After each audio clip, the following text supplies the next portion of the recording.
Halo, halo. Tes, tes. Kedengeran Ya, nggak? bisa. Kedengeran, kedengeran. Oh, Aku suara aman suara nggak? Aman, sah, kedengeran aman. juga. Aman ya? Aman, Oke. aman.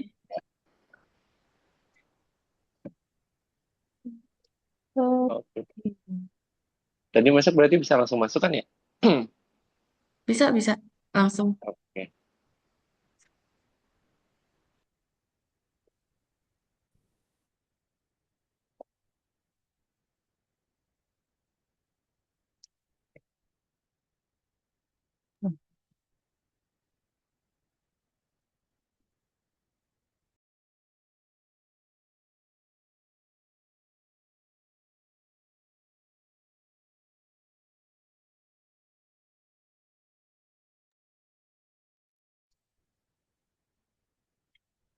Nah, bentar.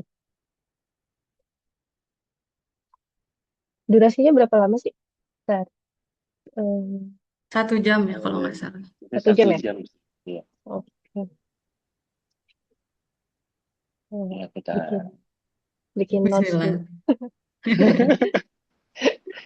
Ini Kayak udah di pressure Aduh, record banget nih. ya, Pak. Pak, padahal nggak ngapa-ngapain ya. udah lama loh nggak gini-gini. Kita tambahin kelas 10, 11, 12 ya, sah, kali sah. Sama Apanya? 13. Waktu itu 10 berapa, 11 Oh, buat berapa, ini ya, 12, pening. 12 berapa. Opening ya, buat opening. Boleh, boleh, boleh.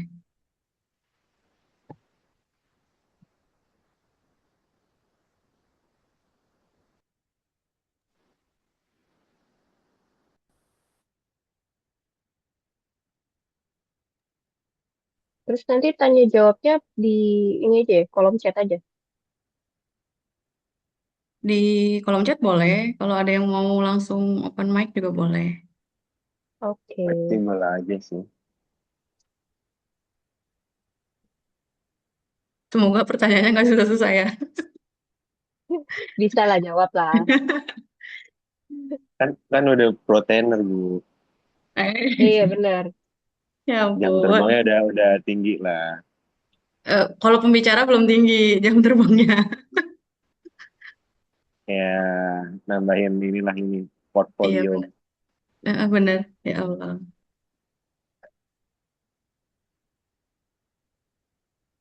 Ini mau ada acara ya berarti rencana ke depan. Sekalian, ya sekalian sekalian bridging ke situ juga ya berarti ya, Cak. Itu apa? Yang kita nggak tahu juga kapan sih. Ya, Kayaknya dimulai. angkatan kita wacananya banyak ya. Ya, itu makanya. Makanya harus dimulai dulu lah satu acara jalan dulu. Kalau nggak Ya, jadi-jadi. Iya benar. ya step by step tuh. Ngebangun hype-nya dulu aja. Iya. Untung ini online juga sih. Kayaknya kalau offline susah ngumpulin ya sekolah sekarang tuh. Udah di Iya. mana-mana, udah Ya di nyebar-nyebarnya. mana-mana.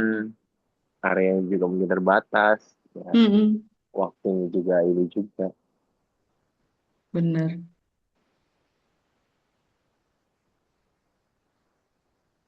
Ini lagi pada Hafsah, di rumah. Di Karawang Hafsah sekarang. sekarang. Oh iya, mau nanya. Hafsah sekarang domisili di mana? Aku di Bandung sekarang. Di Oh, Bandung. Kerjanya karena di Bandung kan. Jadi jadi jarang banget emang ketemu teman-teman. Udah nggak tahu terakhir ketemu kapan. Sintesa mah yang basisnya di Bandung ya berarti ya. Iya, emang basisnya di Bandung kantornya. Ini aku di kantor. Walah. Ini apa tuh hitungnya lembur apa? Enggak, aku emang tinggalnya di kantor. Oh emang ada ininya Iya. pot. oh,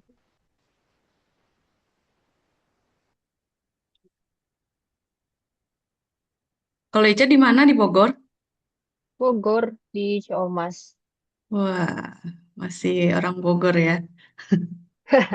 Menetap di sini kayaknya. Iya. Aku beberapa kali ke Bogor juga, tapi nggak kemana-mana juga sih. Udah aja sibuk. Mau kemana-mana juga macet. Iya bener, ya ampun. Eh, yang orang Bogor aja nggak pernah kemana-mana. Kalau sama LPPOM itu berarti sering ya sah ya? Sama Sama Mail LPPM, ya, Mail Agung ya, iya, yang sama di LPPM lagi Bogor. sering. Mm-mm. Ke Bogor juga kemarin ke LPPM. Ketemunya udah Hmm. sama orang LPPM aja, anak angkatan tuh. Sama Mail, sama Agung, sama Aji. Hmm. Ah ya, Ji di situ juga. Iya,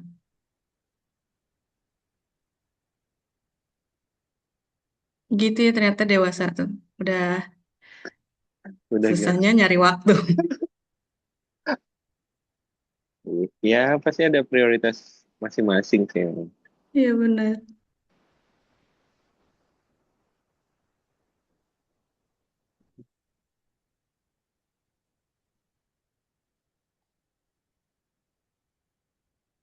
Tapi rutin ya sama LPPOM itu kayaknya. Kelihatannya ada beberapa kali Mm-mm, gitu ya. sekarang tuh lagi rutin kayaknya sampai akhir tahun masih ada deh. Lagi ada rangkaian project gitu lah kira-kira. Um, Topik ininya sama, topik bahasannya gitu.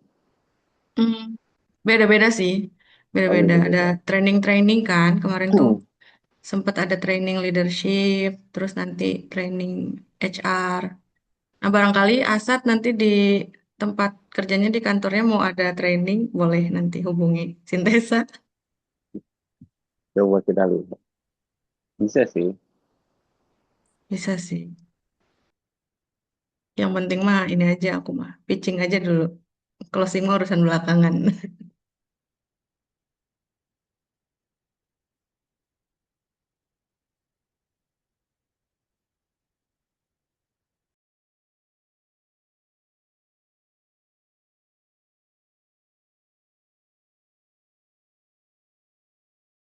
Kalau Ija tuh masih aktif di marketplace mana, Cak? Sekarang, Cak? Sekarang TikTok Shop, Lazada, Shopee. Si Bukalapak udah nggak ada sama sekali ya berarti ya? Atau Udah tutup. Ini marketplace-nya udah tutup. Jadi oh, sekarang dia marketplace? jual apa? Jual produk virtual sama punya beberapa anak bisnis gitu kalau Bukalapak. Aku suka ngeliat story-storynya Ica. Oh iya, isinya marah-marah mulu memang. Ya, tapi seru, tapi seru. Oh gitu. Ya Behind the gitulah. scene-nya ya. Apa Memang yang kita lihat dari sisi konsumen kan free ongkir gitu ya tahunnya ya. Iya, ternyata. Murah ya aja. Bentar Nggak, aku nggak melihat dari seller. Pak cek Aris, apa dulu. kabar Pak Aris?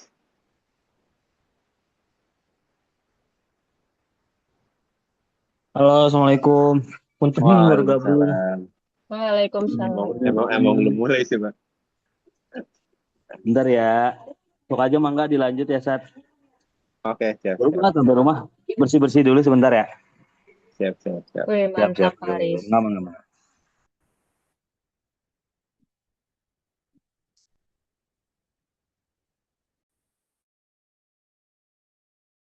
Tapi yang marketplace sekarang berarti tetap ada community-nya, Kak? Ada, cuman gimana ya? Kalau dulu di Bukalapak tuh enaknya community-nya tuh benar-benar ngebantu gitu. Bridging sama divisi-divisi dalam marketplace yang kalau sekarang Hmm. cuman kayak formalitas aja. Mau kita komplain segimana juga, mereka juga nggak akan diwaro sama atasannya. Kasihan sih sebenarnya mereka kayak Hmm. jadi samsak aja gitu. Samsak Iya, jadi seller-seller Madukara. samsak, iya ya. Karena Iya, basisnya bukan, kalau Bukalapak kan memang dari komunitas gitu ya. Memang iya, jaringnya yang aku tahu kayak apa saling bisa ngembangin gitu kan ya. iya. Beda, emang beda, beda konsepnya kayaknya dari awalnya juga. Ya sekarang udah beda banget lah dunia jual beli ini dari awal dulu mungkin 2016, 10 tahun lalu berarti.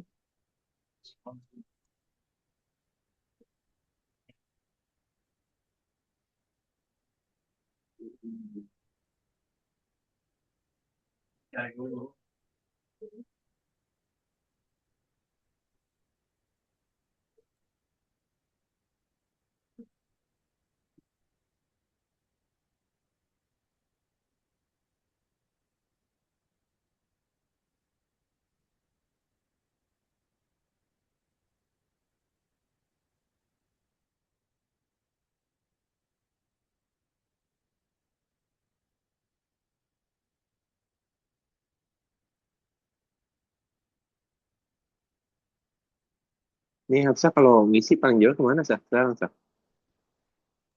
Paling jauh Iya, ke Medan, langsung ya, offline gitu ya. offline. Tapi itu mah bukan aku yang ngisi, aku mah fasilitator. Ya, tetap aja yang ikut kan. Iya, Medan kalau Sumatera. Jawa mah paling jauh Jember. Hmm, ujung ya, hampir ujung. Iya, itu yang lagi kerja sama KAI. Jadi kita diajak muter ke semuanya. Oh ke Firda. ini, cabang-cabang KAI. Iya, Manajer apa kabar? Ibu Assalamualaikum. manajer. Waalaikumsalam. Waalaikumsalam. Ah, ah. Apa kabar Firda? Alhamdulillah Ibu Hafsah sehat. Bu Hafsah juga semoga sehat selalu ya. Amin, insya Allah. Lama banget gak ketemu ya. Iya nih Bu Hafsah. Sun ketemu ya Bu Hafsah. Amin, amin, amin Selamat yang malam sekarang juga mah nggak bisa Bapak. menjanjikan. Selamat malam Bapak Hasad, Ibu Ica dan Bapak Zuhdi. Ya, selamat malam, Bu. Selamat malam Ibu Firda. Ampun, udah Pak, ibu-ibu bapak, ibu bapak. Lah kan emang sudah Memang sudah ibu dan waktunya ya. bapak. Iya sih. Memang kadang Usia nggak sudah, sadar diri, anak udah dua. ya sudah kepala 3.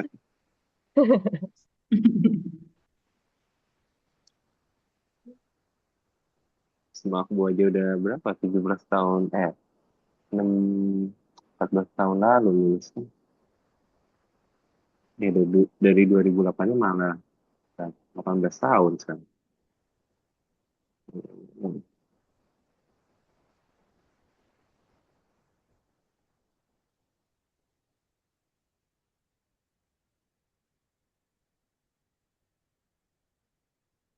Masih suka kontak-kontakannya sama siapa, Sah?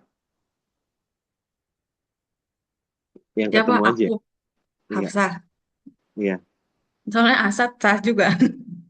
Yang sering kontek-kontekan mah paling sama Nana, kadang suka kontekan. Oh, Nana. Itu mah karena ini Bisa. ketemu Iya, Mail juga kan. iya. Kemarin ketemu Nana juga karena Nana mampir ke LPPOM. Hmm, mantau itu monitor suaminya itu. Monitor. Nasitkum siapa Nasitkum?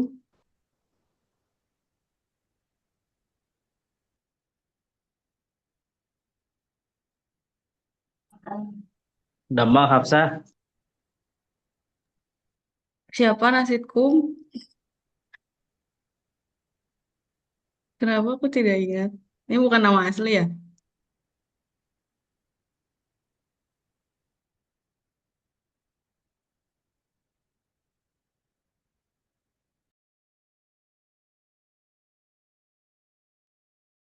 Udah mulai banyak ya.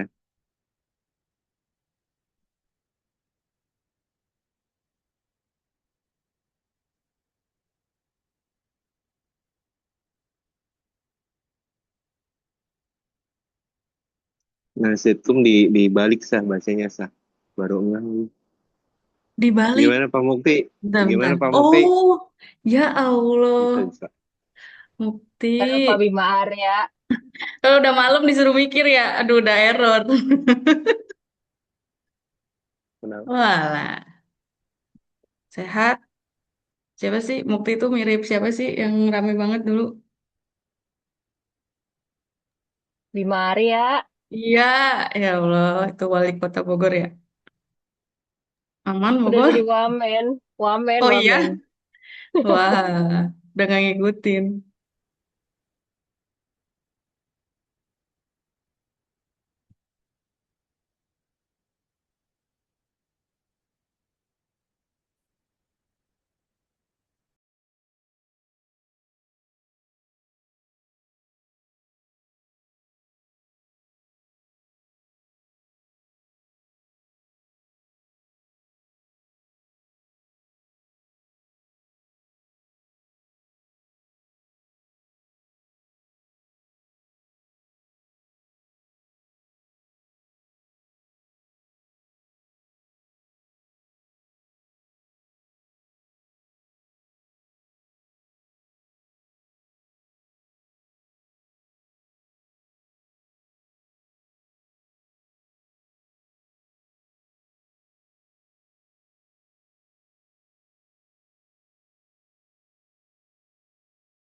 Hapsa.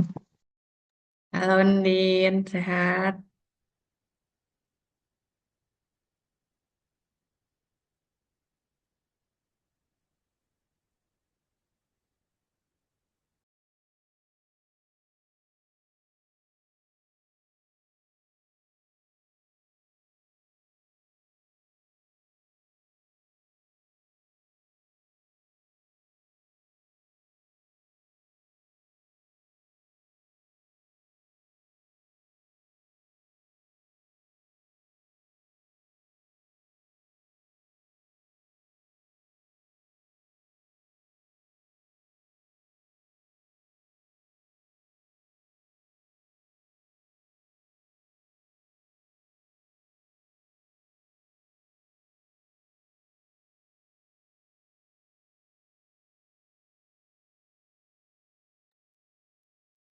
Ra, besok lari loh, Ra. HM ya, Ra. Iya lagi. Hujan kan. Semoga nggak becek. Kita semangatin ya teman-teman ya. Di mana sih Bugoran tuh? Taman Budaya Sentul, Sat. Oh, Taman Budaya.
Oke, tes suara saya kedengaran ya?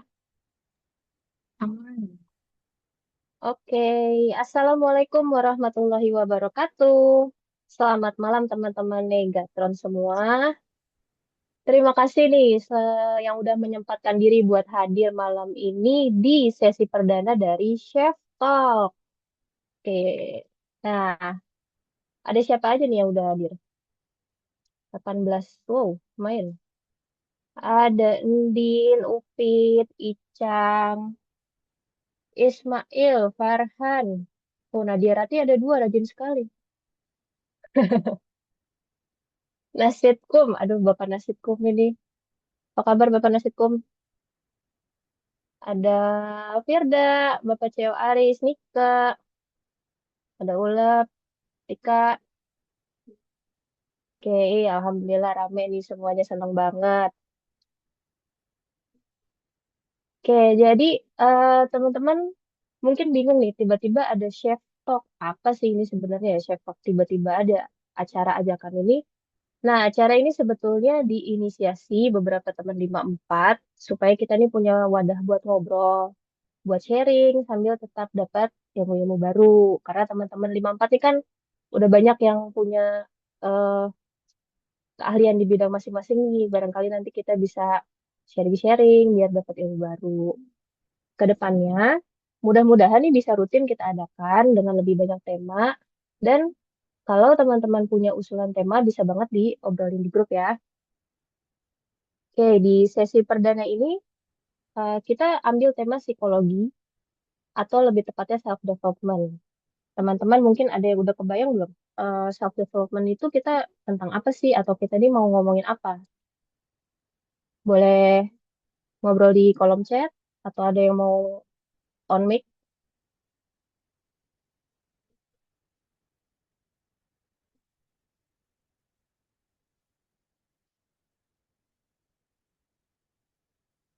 Nah, jadi kalau tentang self development itu kita bakal sama-sama belajar tentang bagaimana menjadi diri yang lebih utuh. Kemudian kita juga akan jadi paham bahwa self development itu bukan sebagai tuntutan untuk kita menjadi sempurna, tapi perjalanan untuk terus bertumbuh secara sadar.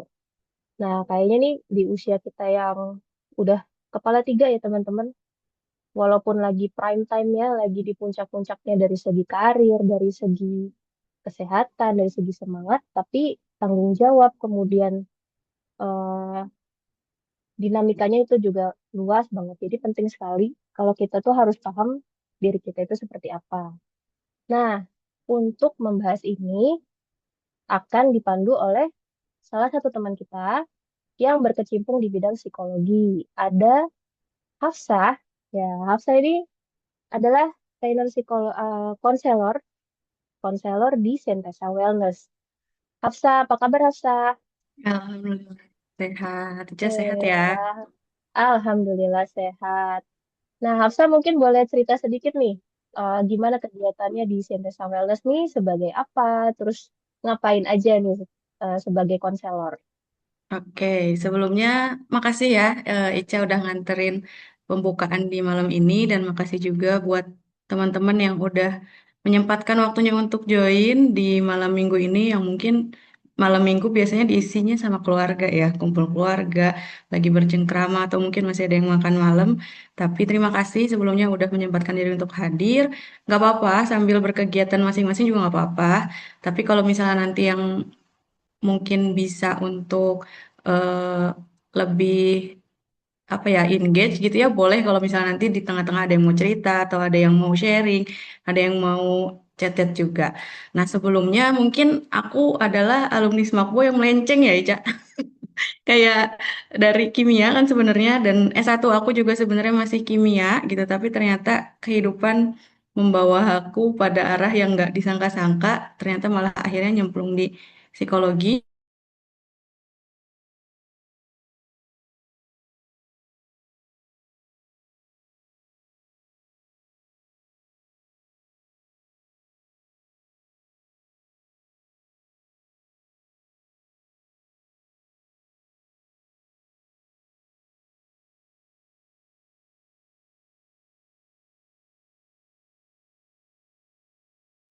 Halo. Ternyata sinyal Oh, aku ya. Bentar-bentar. oke. Nggak apa-apa, Sebentar, nggak apa-apa. ganti dulu deh. Dicek dulu. Oke. Nggak apa-apa, nggak apa-apa. Dicek dulu koneksinya biar lancar.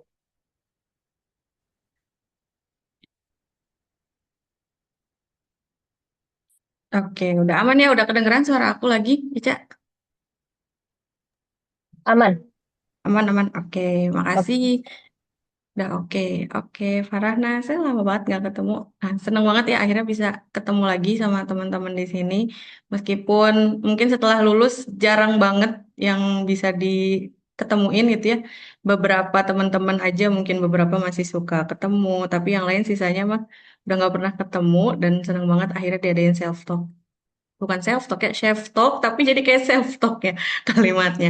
Nah, makasih juga Ica dan malam ini eh, insya Allah aku akan bantu teman-teman buat mungkin nanti kalau ada yang mau cerita dan nanti aku akan sharing juga terkait dengan self development di bidang psikologi ya, terutama di arah ke psikologinya, bidang yang saat ini sedang aku jalani gitu ya dan beberapa bulan terakhir ini lagi sering keliling juga, keliling ke berbagai kota, alhamdulillah sedang ada proyek sama beberapa perusahaan dan yang terakhir kemarin ke Bogor, sempat ke Bogor juga ke LPPOM, makanya sempat ketemu sama Mail, Agung, sama Fajri gitu ya, dan Nana, karena Nana nyamperin juga ke LPPOM, dan itu aku senang banget bisa ketemu teman-teman, dan sekarang semoga kita bisa bertatap muka meskipun lewat layar. Mungkin keseharian aku itu, Ica, eh, di arah psikologi, training, kayak gitu. Oke. Nice ya. Emang itulah susahnya kita sekarang ya buat ketemuan tuh agak sulit ngatur jadwalnya. Makanya mudah-mudahan Chef Talk ini ke depannya jadi wadah buat kita silaturahmi terus ya, Asa ya. Iya, insya Allah. Dan mungkin nanti yang sharing juga gantian ya, teman-teman yang lain juga kan Betul, betul. bisa jadi sharing terhadap bidang-bidang yang sekarang ditekuni kan kayaknya udah banyak update-update di dunia ini ya. Dan teman-teman juga pasti bidangnya banyak banget kan, Ica. Pengen tahu juga Betul. gitu nanti. Oke. Oke. Nah, kita persingkat deh waktunya ya. Kayaknya teman-teman juga udah mulai gak sabar nih pengen tahu mau pembahasan self development apa yang mau Hafsa sampaikan. Jadi aku langsung persilahkan Hafsa untuk mulai ngobrol sama kita. Silakan. Oke, makasih Ica. Bismillah mulai ya, aku izin share screen dulu. Aman ya, udah kelihatan? Oke, Aman. aman. Oke, sebelumnya nanti selama apa ya istilahnya ini? Materi seminar gitu ya, self talk ini, teman-teman sebenarnya bebas aja ya, kita bentuknya mungkin sharing atau diskusi aja. Di sini bukan aku menggurui juga karena aku juga masih belajar dan barangkali kalau misalnya pun teman-teman ada yang lebih paham atau ada yang mau menambahkan, ada yang mau sharing, boleh di tengah-tengah mau chat, mau raise hand, mau open mic juga itu nggak masalah ya. Dan insya Allah eh, kita akan mulai self development. Nah, sebenarnya aku agak kaget juga ya kemarin diajakin sama Asa tuh pertama kali untuk ngisi chef chef chef talk. Nah, agak-agak ini ya ngomong chef susah ya. Self talk ini. Nah, tapi aku seneng juga karena akhirnya punya apa ya wadah buat ketemu teman-teman, buat bisa eh, ngobrol lagi mungkin sama teman-teman karena kalau di grup aja aku kayaknya seringnya aku tuh yang tipe silent reader gitu. Jadi tiba-tiba buka grup udah 200 chat, udah 300 chat terus udah ini ngomongin apa gitu. Nah, sekarang insya Allah bisa ketemu lagi. Dan teman-teman di sini self development yang aku akan bawakan ini mungkin terkait dengan psikologisnya ya gitu. Karena kalau tentang pengembangan diri di arah yang lebih ke karir masing-masing itu mungkin teman-teman udah lebih expert juga, udah lebih pro juga, udah lebih kebayang juga. Nah, tapi mungkin aku akan ngajak teman-teman untuk ngelihat lagi atau untuk ngulik lagi ke dalam diri gimana caranya si self development ini dibawa ke arah diri diri menjadi diri yang lebih utuh gitu. Dan sebelum dimulai, nah aku kenalan lagi ya karena mungkin udah ada yang setahun belum ketemu, ada yang baru ketemu kemarin, tapi mungkin ada juga yang ketemu terakhir sama aku tuh 14 tahun lalu setelah lulus mungkin ya. Nggak kerasa udah 14 tahun ya Allah ya. Dan kayaknya teman-teman di sini juga semuanya udah di atas kepala 3 ya. Nah, sambil kenalan juga, habis dari lulus Makbo mungkin aku masih lanjut kimia sebenarnya di ITS. Nah, tapi ternyata setelah itu nggak beruntung ya, nggak dapet kerja gitu. Aku termasuk yang nggak dapet kerja di bidang kimia. Akhirnya sempat melenceng jadi guru dulu, guru SD 4 tahun, dan setelah itu lanjut malah bekerjanya di lembaga biro psikologi gitu. Dan sekarang karena udah terlanjur nyemplung, ya udah deh aku seriusin, aku lanjut S2, sekarang lagi lanjut S2 eh, Psychology and Islamic Counseling di IOU. Nah, sekarang lagi proses tesis nih, mungkin sebelum mulai materi aku izin dulu ya ke teman-teman. Aku lagi proses tesis, nah dan sekarang lagi proses nyari partisipan sebenarnya. Barangkali mungkin teman-teman di sini kalau ada yang perlu bantuan gitu ya terkait dengan kesehatan mental, feel free aja buat hubungin aku. Nanti insya Allah aku temenin bantuin konseling ya buat teman-teman. Nggak usah bayar, gratis buat khusus teman-teman. Tapi kalau nanti teman-teman mau ngerekomendasiin ke teman-teman yang lain, nah itu nanti baru aku kasih katalog. Aku kasih katalog Sintesa ya. Nah, aku lagi tesis penelitian tentang suicidal ideation gitu. Jadi karena banyak banget berita akhir-akhir ini bunuh diri ya, banyak-banyak banget berita bunuh diri di berbagai kota gitu, termasuk di Bandung juga ini udah, bahkan dari April Mei kemarin udah ada 2 atau 3 berita bunuh diri gitu, yang itu tuh ketahuan. Nah, yang nggak ketahuan kan bisa jadi banyak karena tingkat tertidaklaporkan bunuh diri itu di Indonesia 800%. Jadi bisa jadi 8 kali lipatnya. Dan itu tuh akhirnya jadi salah satu masalah atau concern yang aku bawa buat tesis gitu. Jadi tentang suicidal ideation gitu.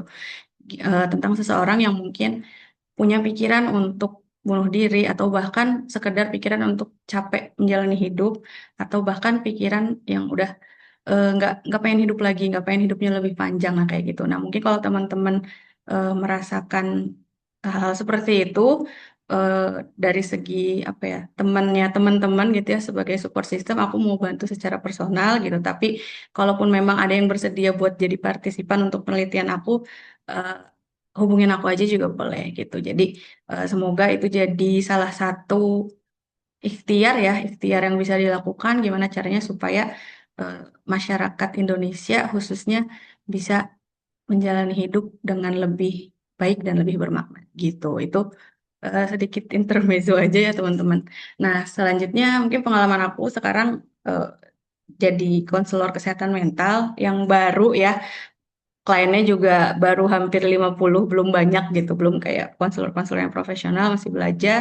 Dan sambil juga jadi fasilitator training, dan beberapa kali ini juga baru mulai untuk ngisi seminar gitu ya, atau ngisi kelas-kelas tentang psikologi gitu. Dan selain itu, di sela-sela aktivitas atau kegiatan dan kesibukan, sempat iseng ikut nulis buku antologi yang mungkin ini ya biasa aja, atau cuma ngeluarin unek-unek. Nah, tapi semoga harapannya sih nanti bisa bikin buku sendiri gitu ya. Nah, itu cerita tentang aku sedikit ya, teman-teman. Terima kasih. Nah, sekarang kita mulai. Teman-teman kalau ngelihat gambar di layar, boleh tulis di kolom komentar, ini gambar apa ya yang kebayang sama teman-teman.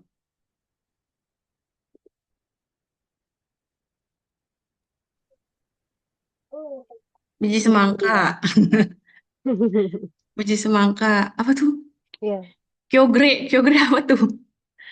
Biji semangka. Biji semangka. Oke. Duri. Oke. Kumis. Biji semangka, black gold, wes, Abiat, mantap. Black gold, oke. Rata-rata bilang ini rintik hujan, wes. Habatus sauda, masya Allah, emang ini orang LP pun beda jawabannya. Habatus sauda, oke. Chia seed, oke. Oke, kurang lebih benar ya teman-teman. Ini tuh maksudnya aku menampilkan gambarnya adalah sebuah biji ya, biji atau seed gitu ya, yang harapannya biji ini tuh bisa ditumbuhkan, bisa ditanam gitu ya. Kalau tadi teman-teman ada yang bilang ini chia seed, ada yang bilang ini biji semangka, ada yang bilang ini duri, ada yang bilang kyogre. Aku nggak tahu kyogre apa, kayak nanti aku harus cari di Google nih, kyogre apa. Ada yang bilang kumis padahal gitu. Ada yang bilang kumis juga gitu. Nah, ini tuh adalah biji gitu ya. Kalau misalnya kita ngelihat biji, mau nanam sesuatu, mungkin teman-teman juga di rumahnya punya tanaman gitu ya. Ada yang nanam dari biji juga mungkin. Nah, caranya kita mau nanam pohon itu kan biasanya dimulai dari biji. Biji itu kan treatmentnya beda-beda ya teman-teman ya. Ada yang harus, ada yang bisa langsung ditanam di tanah gitu ya. Ada juga yang ternyata harus di apa dulu ya, disemai dulu, harus di media tanam khusus dulu gitu. Dan nggak bisa tiba-tiba biji ditanam gitu aja karena ada biji itu juga kan jenisnya ada macam-macam ya. Tadi ada yang bilang biji semangka dan bisa jadi juga ini biji yang lain gitu ya.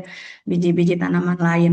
Ada biji-biji yang ketika mau ditanam udah disebar langsung tumbuh gitu ya. Tapi ada juga biji yang nggak bisa udah kita sebar gitu itu nggak bisa. Ada yang ternyata bijinya itu harus dikeringin dulu, harus diapa-apain dulu gitu ya. Dan nah ini ya biji tadi. Nah, ada yang macam-macam ya. Jadi untuk nanam itu pasti kita butuh treatment khusus gitu ya. Tergantung biji tanaman apa yang mau kita tanam gitu. Biji tanaman apa yang mau kita tumbuhkan. Dan media tanamnya juga kita cari beda-beda. Ada yang persentase tanah sekam padi dan apa lain-lainnya tuh biasanya kan kalau yang ngerti banget terkait dengan tanaman gitu ya pasti beda-beda gitu. Butuh suhu dengan kelembaban berapa gitu. Nah, eh, kenapa itu penting buat tahu jenis bijinya, cara menanamnya gitu, supaya bisa nantinya tumbuh jadi tanaman misalnya yang tumbuh besar, akarnya kuat, dan dia bisa bermanfaat, bisa sampai berbuah, buahnya dimakan. Nah, itu tuh penting buat kita ketahui juga kira-kira gimana cara treatmentnya. Nah, makanya kenapa aku kasih ilustrasi ini dulu di awal, karena terkait dengan ini self development ini. Karena sebelum kita mengembangkan diri, kita mau mengembangkan diri seperti apa, ke arah mana, kita perlu mengenal diri kita dulu. Jadi kalau kita ibaratkan diri kita tuh biji tadi itu ya, kita tuh biji apa sih? Biji yang kayak gimana sih? Biji yang perlu tumbuh di tempat yang seperti apa? Biji yang bisa di apa ya, dikembangkan dengan metode yang gimana atau di bidang apa atau perlu lingkungan seperti apa, perlu udara yang seperti apa, perlu ditambah pupuk atau enggak, pupuknya kayak gimana. Nah, kalau kita ibaratkan biji yang mau ditumbuhkan jadi pohon berbuah dan bermanfaat, itu kan kita perlu tahu detail-detailnya ya terkait dengan biji itu, cara nanamnya, menumbuhkannya dan sebagainya. Nah, sama kayak diri kita juga sebenarnya seperti itu ya. Sebelum kita mengembangkan diri kita lebih jauh atau lebih dalam, kita perlu mengenal diri kita dulu. Kita itu siapa, kita di mana, kita mau kemana, peran kita apa, kita bisa berkontribusi di mana. Nah, tapi sebelum ke kontribusi, kita harus tahu tentang diri kita. Kita harus kenal tentang diri kita karena tumbuhan gitu ya, sesuatu hanya bisa tumbuh dengan baik ketika dipahami dengan benar gitu. Ketika kita mau menumbuhkan tanaman tapi kita nggak memahami tanaman itu dengan benar, kan nggak jarang gitu ya kita nanam ternyata layu, kita nanam ternyata nggak berbuah gitu. Kita nanam ternyata kok buahnya kecil-kecil gitu dan sebagainya gitu. Nah, itu sama juga dengan diri kita ketika kita belum benar-benar mengenal diri lebih dalam atau lebih jauh, bisa jadi arah yang kita tuju itu sebenarnya eh, nggak memaksimalkan potensi kita gitu. Nah, harapannya kenapa self development ini dibawa dulu ke arah sini? Karena yang paling penting sebelum kita mengembangkan diri itu kita tahu kita kita itu gimana sih apa kita kenal diri kita di mana supaya nanti bisa mengembangkan dirinya benar-benar bermanfaat, tumbuh, kembang dan yang penting sehat mental gitu. Jadi perlu banget buat diri kita untuk memahami dengan baik gitu siapa diri kita sebelum kita punya pikiran untuk mengembangkan diri. Itu apa harapannya terkait dengan self development ini. Nah, ngomong-ngomong tentang self development, ini tuh ada dua kata ya, teman-teman. Ada self, ada development. Nah, self itu apa sih? Nah, self itu adalah cara seseorang untuk melihat dirinya, memahami dirinya, dan merasakan identitas dirinya. Atau kalau di psikologi itu sering disebut dengan self concept gitu. Mungkin beberapa teman-teman di sini juga ada yang udah tahu juga ya tentang self concept. Jadi konsep diri kita tuh seperti apa? Kita orang yang bagaimana, melihat dirinya bagaimana, memahami dirinya sejauh apa, dan identitas diri kita seperti apa gitu. Nah, idealnya tiap orang itu punya self concept yang tiap orang tuh tahu self konsepnya dan punya self concept yang baik, benar, utuh gitu. Meskipun pada kenyataannya bisa jadi kita masih ada di posisi yang kita punya self concept tapi kita kesulitan untuk melihat diri dengan baik gitu. Kadang kita kan gini ya, mungkin teman-teman juga lebih tahu dan tahu kalau misalnya manusia tuh kan diciptakan dengan sebaik-baiknya penciptaan gitu ya. Pasti diciptakan sama Allah tuh udah makhluk paling sempurna gitu. Tapi kadangkala ya dengan kejadian yang pernah kita alami mungkin di masa lalu atau trauma atau inner child atau apapun itu yang mungkin bisa mempengaruhi cara kita melihat diri. Akhirnya beberapa orang mungkin dalam keadaan melihat dirinya tuh baiknya kan banyak positifnya gitu ya, tapi ternyata masih ada beberapa orang yang masih melihat dirinya tuh dari kacamata negatif gitu. Termasuk mungkin saya juga di masa lalu gitu ya, di beberapa waktu lalu masih melihat diri tuh, ah kayaknya aku kurang, kayaknya aku nggak bisa deh kayak gini. Oh kayaknya em, aku nggak mampu. Nah, itu tuh cara seseorang untuk melihat dirinya. Maka self yang dibutuhkan sebenarnya gimana caranya kita bisa melihat diri dengan positif, dengan baik, memahami diri juga dengan positif dan dengan baik, dan punya identitas diri yang baik juga gitu. Karena beberapa mungkin beberapa orang yang mungkin kita sekarang sering lihat di media sosial mungkin ya banyak orang-orang yang mungkin kelihatannya udah dewasa gitu, tapi ternyata eh, dengan identitas dirinya pun dia gak firm gitu.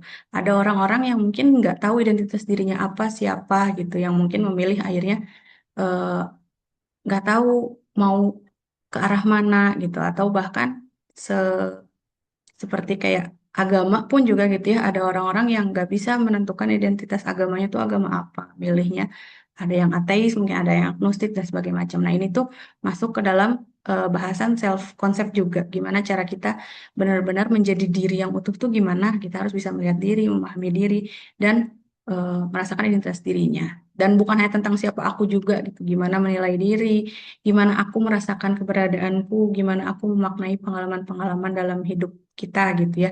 Nah, itu penting untuk diri kita gitu. Karena di saat ini gitu ya dengan teman-teman kita semua gitu yang dengan berbagai macam peran pasti ya, ada yang bekerja, ada yang ibu rumah tangga, sambil punya anak juga, mengurus orang tua juga, mertua dan sebagainya. Pasti kebanyakan waktu mungkin habisnya untuk orang lain ya, untuk merawat orang lain, untuk eh, sibuk untuk mengatur tentang masa depan gitu ya, merencanakan masa depan. Sampai kadang mungkin terlupa gitu, kadang mungkin jadi kurang aware untuk melihat dirinya lebih dekat, melihat dirinya lebih jauh, melihat dirinya lebih jernih gitu. Kadang mungkin dirinya sering apa ya, sering terabaikan gitu, sering ditengok, sering jarang ditengok gitu. Nah, ini pentingnya untuk memahami tentang self dulu sebelum kita nanti membahas ke arah tentang development gitu. Karena setiap orang tuh pasti punya punya self concept gitu. Dan kalau misalnya teman-teman belum memahami dengan firm gitu ya self conceptnya seperti apa, nah nanti bisa sambil digali gitu ya kira-kira teman-teman ini lagi ada di mana, mau bantu siapa. Nah, itu namanya cara kita menentukan purpose hidup gitu ya. Untuk kembali melihat diri lagi di sela mungkin peran aktivitas yang dijalani gitu. Nah, kalau kata Carl Rogers nih, diri itu atau self itu sederhananya ada dua. Nah, aku akan bahas dari satu sisi ini aja dulu ya, dari Carl Rogers. Karena kalau di psikologi yang bahas self itu banyak banget tokohnya, banyak banget perspektifnya. Nah, tapi di malam ini mungkin aku akan bahas terkait dengan self dari Carl Rogers, yaitu tokoh psikologi humanistik gitu. Nah, kalau kata beliau ini, self itu ada dua, ada real self, ada ideal self. Real self itu diri yang sebenarnya saat ini, yang sekarang kita ada, kita jalani peran-peran ini yang sedang kita lakukan gitu. Tapi ada juga ideal self, diri yang ingin dicapai gitu. Kayak sesuatu yang sebenarnya kita impikan, misalnya gitu. Aku tuh kalau misalnya sederhananya eh, sebelum apa ya, sebelum ini gitu ya, sebelum aku ada di bidang psikologi ini gitu ya, real self-nya aku waktu itu misalnya aku jadi guru SD gitu. Real self-nya aku masih jadi guru SD. Ideal self-nya sebenarnya tuh aku dulu punya impian kerjanya ya mungkin kayak kebanyakan teman-teman di sini ya di bidang kimia gitu karena lulus S1-nya kimia. Ideal self-nya aku tuh pengen kerja di R&D misalnya atau di QC kayak dulu kerja sebelum kuliah kan sempat kerja di bagian QC juga. Nah, itu aku punya pandangan tentang diriku akhirnya apa? Akhirnya negatif gitu karena ada kesenjangan antara real self dan ideal self gitu dan itu wajar aja sebenarnya terjadi dan itu nggak apa-apa ketika kita real self-nya seperti apa kita punya ideal self-nya seperti apa nah itu sebenarnya nggak apa-apa dan itu wajar karena kita pasti semua punya impian punya mimpi dan bisa jadi ada impian-impian yang memang belum tercapai gitu ya ada impian-impian yang memang perlu untuk diperjuangkan lebih banyak gitu ya karena yang namanya kehidupan kadang nganterin kita tuh nggak langsung ke tujuan belok-belok dulu kemana-mana dulu gitu makanya eh, bisa jadi belum sesuai dengan apa yang sebenarnya kita idealkan tapi sebenarnya dari tentang self ini real self dan ideal self ini nah kesenjangan inilah yang kadang membuat kita jadi jauh jaraknya sama diri gitu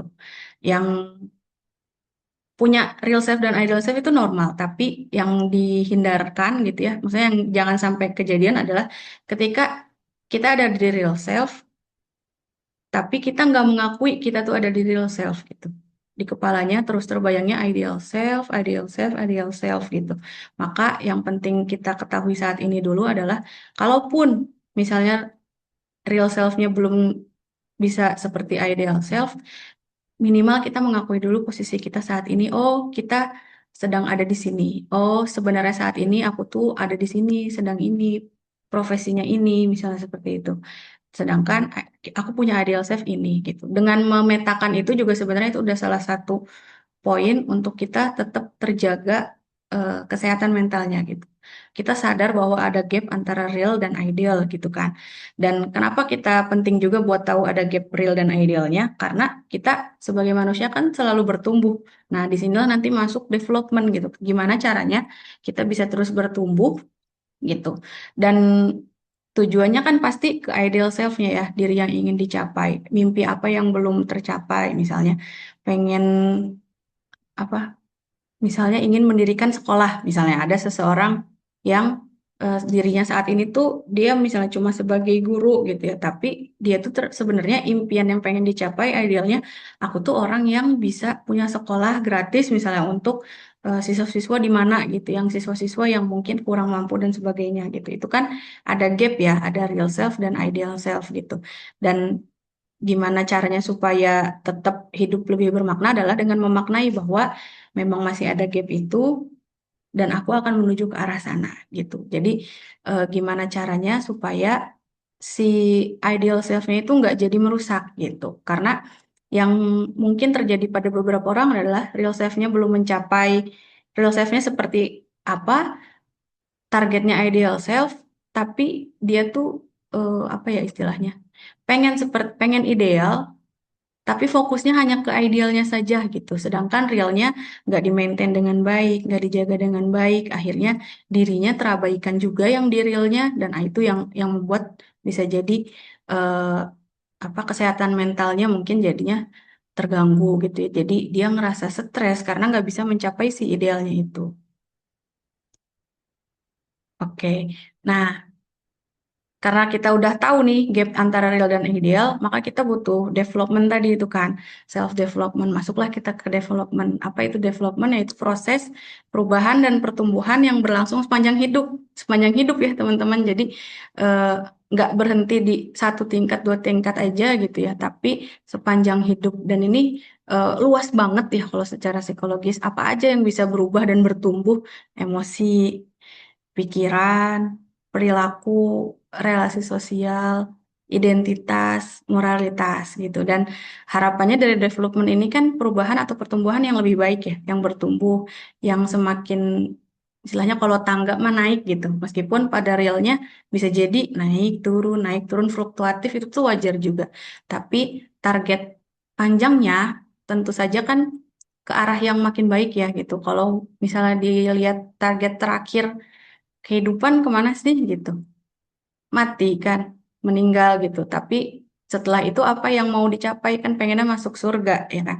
Pengennya masuk surga, pengennya kita nanti di sana berkumpul lagi sama orang-orang yang disayang dan dicintai gitu. Dan eh, untuk bisa masuk surga kan tentunya ketika kita menjalani kehidupan meskipun dengan berbagai lika-liku, kita perlu tetap bertumbuh kan gitu. Kita tetap perlu berkembang dan bertumbuh. Nah, berkembang dan bertumbuh yang seperti apa? Nah, ini ya. Sebenarnya banyak ya teman-teman eh, pertumbuhan yang bisa dilakukan gitu ya kalau secara psikologis dari emosi yang awalnya mungkin tidak tidak tidak pandai mengelola emosi atau meregulasi emosi terus jadi bisa meregulasi. Nah, itu tuh sebenarnya juga sudah pertumbuhan. Pikiran yang tadinya pikiran di kepala tuh misalnya selalu yang buruk-buruk atau nggak bisa memikirkan eh, hal-hal yang positif gitu. Ternyata setelah dilakukan proses gitu ya, belajar, proses berpikir, terus mungkin konseling atau sekolah lagi atau apapun. Nah, jadi ternyata jadi bisa berpikir lebih sistematis, berpikir lebih realistis. Nah, itu juga termasuk pertumbuhan. Jadi eh, pertumbuhan yang dimasuk pertumbuhan tuh nggak bukan sesuatu yang besar gitu, bukan hanya sesuatu yang besar, meskipun sesuatu yang besar juga pertumbuhan, tapi bahkan hal-hal kecil sekecil itu pun itu bisa jadi pertumbuhan diri kita gitu, karena eh, pertumbuhan tuh kan nggak langsung naik secara signifikan ya gitu, tapi bisa jadi pelan-pelan, perlahan, bahkan nggak kelihatan gitu. Kita ternyata setiap hari itu bertumbuh, baru kelihatan bertumbuhnya ternyata setelah 5 tahun. Setelah 6 tahun baru kelihatan, oh kita sudah sejauh ini ya gitu. Ternyata kita banyak ya bertumbuhnya, yang mungkin selama ini tuh kita nggak sadari pertumbuhan-pertumbuhan kecil itu. Nah, makanya di self development kayak kali ini gitu ya, aku mau ikut eh, ngajak teman-teman juga sekaligus ikut ngerimain diri aku juga gitu ya bahwa perubahan atau pertumbuhan yang diperlukan oleh setiap individu itu berlangsung sepanjang hidup dan pasti eh, pertumbuhan tuh gradually gitu, nggak drastis tapi pelan-pelan naik, terkadang turun lagi satu tangga, naik lagi, turun lagi, naik lagi, turun lagi. Tapi itu tuh wajar. Yang penting proyeksi kita tuh tetap akhirnya ke yang lebih baik gitu ya. Ke kalau ke akhir dunia tuh kita bisa semoga bisa masuk surga gitu kan dan lebih baik lagi.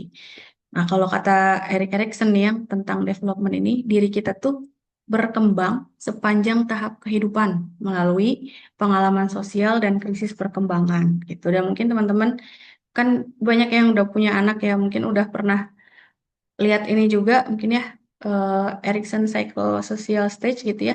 Ada 8, ada 8 tahapan gitu ya dari 0 sampai 1 tahun perkembangan tuh.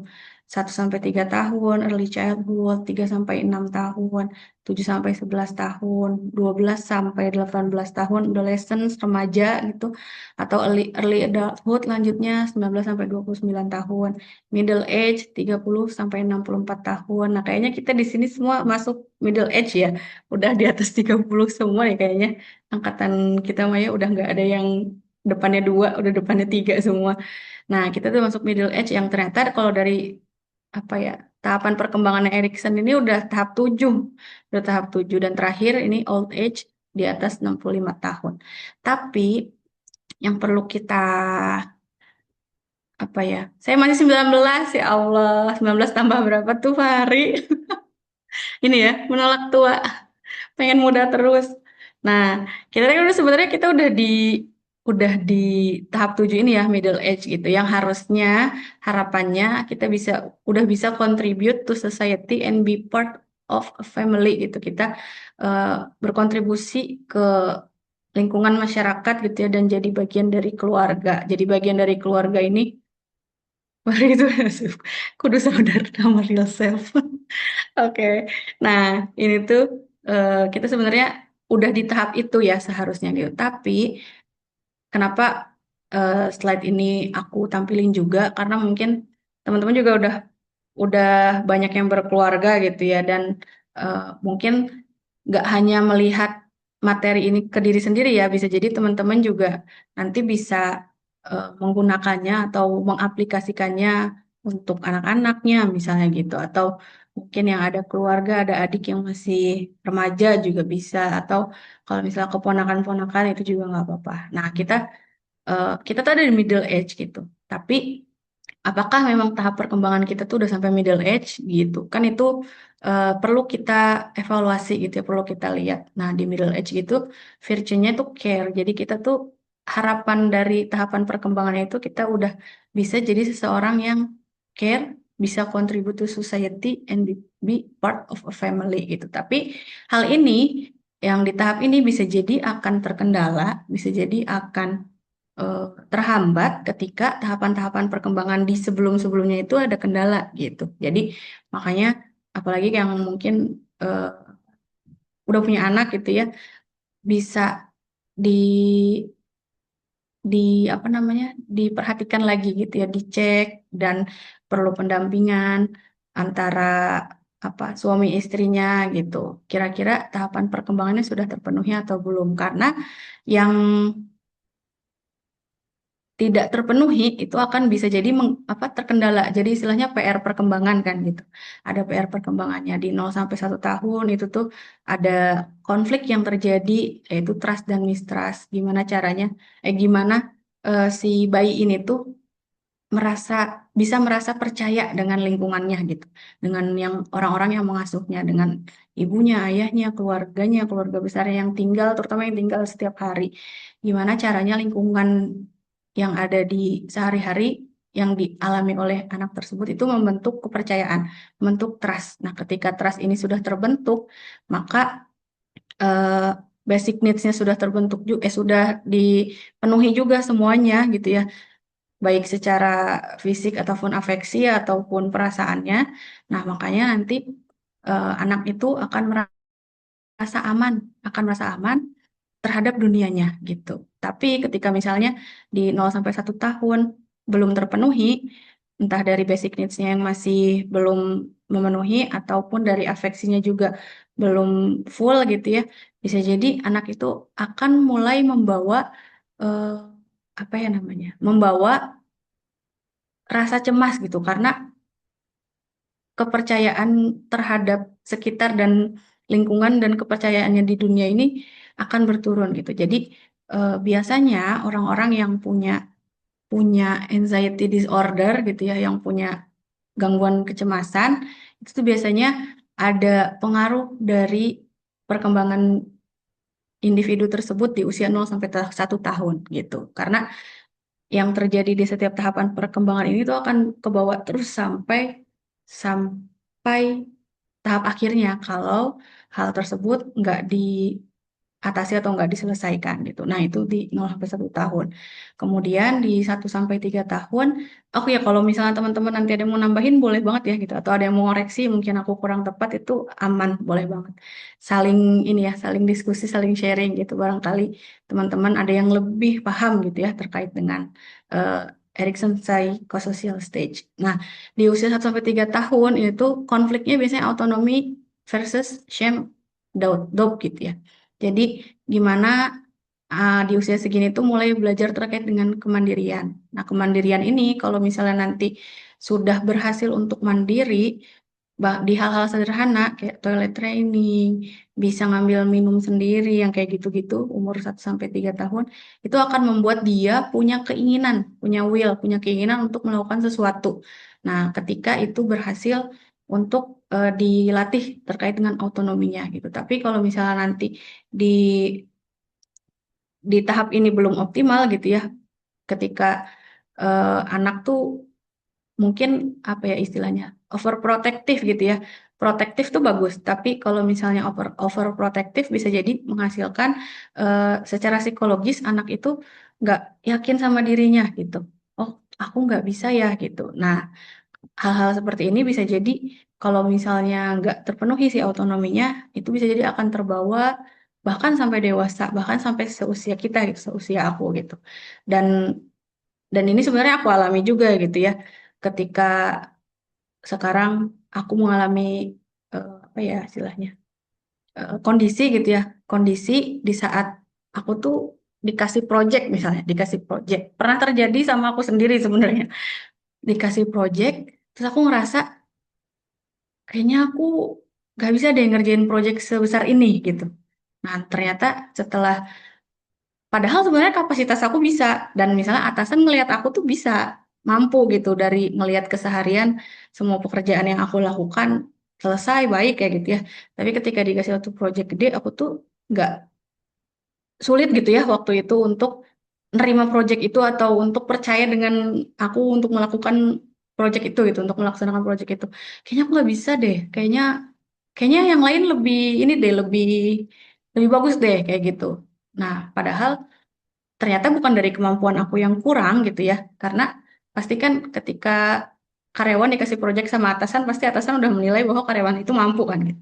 Tapi ternyata ya itu ada hal-hal yang mungkin itu kebawa dari masa lalunya aku gitu ya.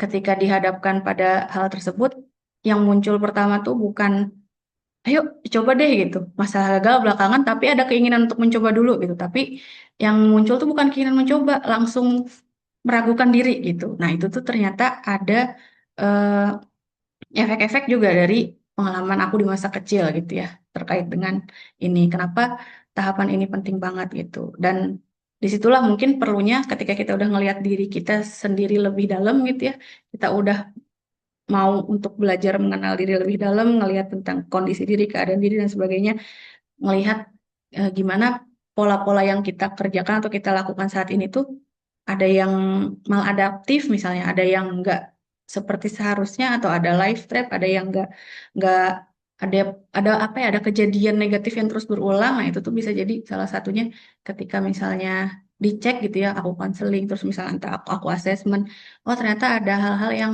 perlu untuk dilakukan intervensi gitu ya, misalnya oleh psikolog atau itu. Dan itu nggak apa-apa, itu proses juga, itu proses pertumbuhan juga. Jadi akhirnya aku memaknai pertumbuhan itu adalah nggak harus aku jadi sukses atau sempurna, itu tuh aku baru bisa bertumbuh. Ternyata hal-hal kecil dari situ, hal-hal kecil yang ketika aku menyadari, oh ada hal-hal yang aku awalnya sama sekali nggak percaya diri atau ngerasa nggak bisa, nggak mampu gitu ya untuk melakukan sesuatu, sampai akhirnya sekarang udah punya will lagi gitu, udah ayo coba gitu. Bahkan ini diajak buat nyampein materi ini juga kan, di aku mah galaunya luar biasa gitu. Ke Asatnya mah bilangnya oke Sat gitu, tapi di hatinya mah emang aku bisa gitu. Emang aku bisa nyampein sesuatu. Emang akan bermanfaat gitu. Aku tak ya kayak gitulah. Akhirnya meragukan diri meskipun itu udah berhasil aku atasi kan di di beberapa tahun yang lalu gitu. Hal itu. Nah, akhirnya aku ayo coba nggak apa-apa gitu.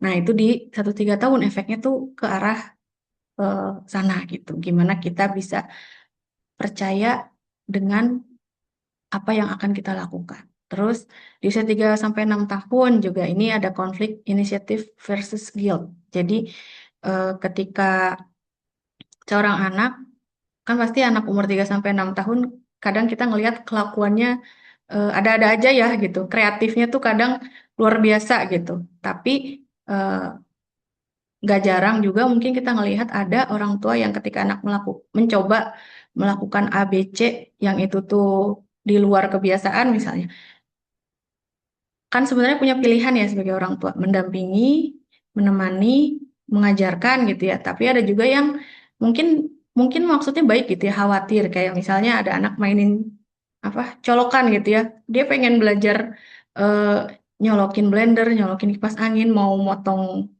motong wortel pakai pisau gitu misalnya, bantuin masak orang tuanya.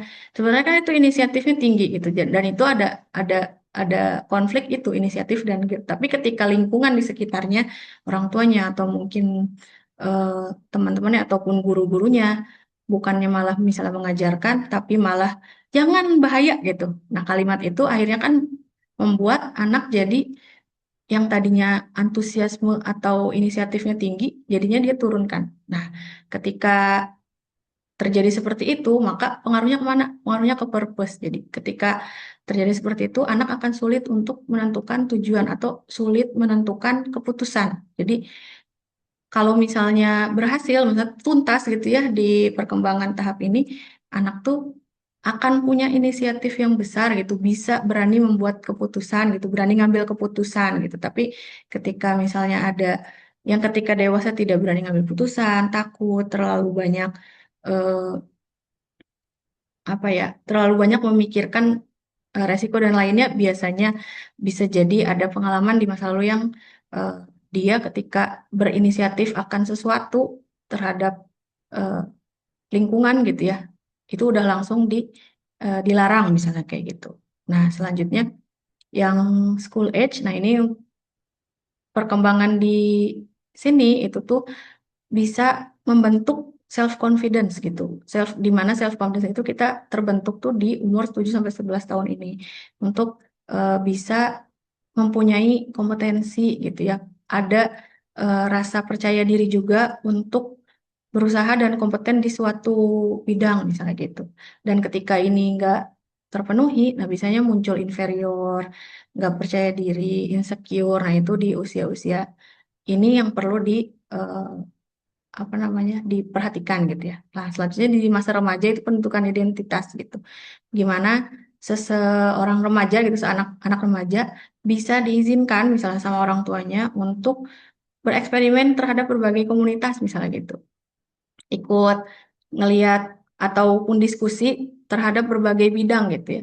Gak hanya tentang pelajaran sekolah aja, misalnya diajak ngobrol tentang politik itu bagus juga, diajak diskusi tentang agama itu bagus juga. Nah, itu untuk eh, nanemin gitu ya ke anak-anak terkait dengan identitas gitu, supaya nggak nggak terjadi kebingungan gitu, nggak terjadi eh, istilahnya kalau di usia segini kan mencari jati diri gitu. Nah, supaya bisa menemukan jati dirinya. Dia tuh siapa, dia tuh bagian dari apa, supaya firm di sana, supaya ketika dewasanya nanti dia udah menjadi pribadi yang benar-benar siap untuk melanjutkan gitu tahapan perkembangannya. Nah, lanjut ke early adulthood nih 19 sampai 25 tahun, baru di situ mulai sebenarnya secara perkembangan atau psikologi perkembangan tuh mulai ada hubungan atau relationship dengan orang lain gitu, ada intimasi dengan orang lain, muncul perasaan-perasaan cinta gitu ya. Kenapa di usia segini? Karena di usia segini tuh sudah terbentuk identitasnya gitu, udah terbentuk identitasnya sehingga ketika berhubungan atau berelasi dengan orang lain tuh sudah sudah bisa menentukan arahnya kemana gitu. Dan yang terjadi mungkin ya di zaman sekarang tuh, bahkan anak usia 7 sampai 11 tahun ngomonginnya udah love gitu. Banyak banget. Nah, itu tuh mungkin perlu pendampingan dari orang tuanya juga ya, karena identitinya sebenarnya belum terbentuk kan, baru terbentuk di adolescence itu. Proses seseorang atau anak-anak remaja mulai membentuk identitasnya gitu. Nah, lanjut ke middle age itu untuk kontribusi kontribusi secara sosial di dalam keluarga, gimana caranya seseorang tuh bisa terlibat dalam keluarga gitu. Dan eh, memang benar-benar di fase middle age ini benar-benar fase fase sosial yang benar-benar eh, mungkin banyak rumit dan konflik juga ya, tapi ketika perkembangannya udah mengalir gitu ya, perkembangannya udah berjalan sesuai ininya, maka orang-orang yang di tahap perkembangan ini tuh bisa jadi akan menjadi seorang yang care, seorang yang peduli gitu. Karena peduli ini akan didapatkan ketika eh, tahapan-tahapan sebelumnya juga bisa terpenuhi juga gitu. Ketika misalnya tahapan-tahapan sebelumnya belum terpenuhi, nah bisa jadi akan ada kendala gitu ya atau hambatan. Bukan berarti nggak bisa berkembang ya, tetap bisa berkembang terus karena kan eh, tadi ya perkembangan ini tuh sebenarnya seumur hidup, sepanjang hidup gitu. Bukan berarti kalau yang udah ketinggalan perkembangannya misalnya nggak optimal nih di purpose-nya, terus nanti kesananya terus nggak bisa, susah untuk menentukan purpose, nggak juga gitu. Tapi semua ini bisa bisa diatasi, bisa dikejar lah istilahnya gitu, bisa kita eh, lakukan perbaikan asalkan ya tadi itu, asalkan kita kenal dirinya, kenal diri kita, tahu kita tuh harus eh, melengkapinya di mana, ada yang bolongnya di mana gitu.